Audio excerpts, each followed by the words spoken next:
Terrifying scenes in the city of Cali, where a car bomb outside a military base killed 7 people and injured dozens.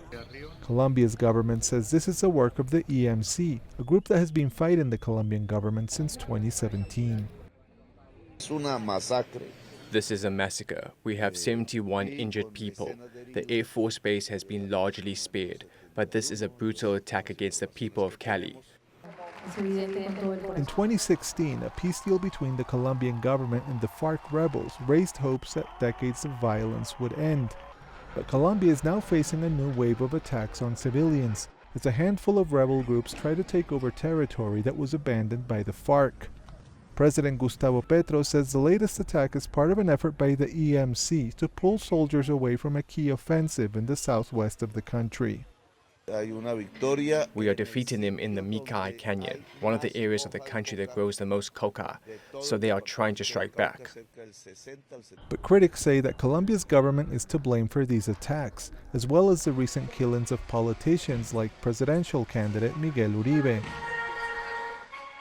For the past 3 years, Petro has granted ceasefires to groups like the EMC and the ELN and attempted peace negotiations.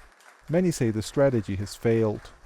The government was very lax in terms of how it treated these groups because it maybe saw them as benevolent insurgencies that were looking for social change in Colombia.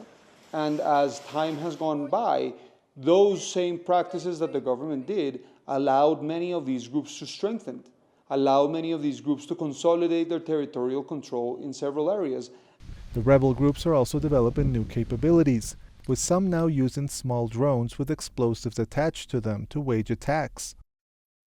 On Thursday, rebels in Antioquia province took down a helicopter that was conducting anti-narcotics operations, killing 13 police officers.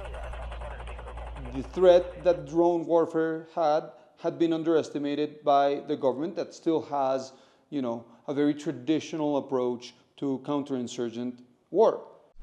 Negotiations with most rebel groups in Colombia are now stalled, as the government recalibrates its strategy.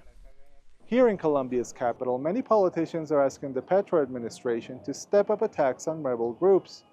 They believe that if the military puts more pressure on rebel leaders, Colombia's government will have an upper hand in peace negotiations and could eventually get some of these groups to disarm. Manuel Rueda, TRT World, Bogotá.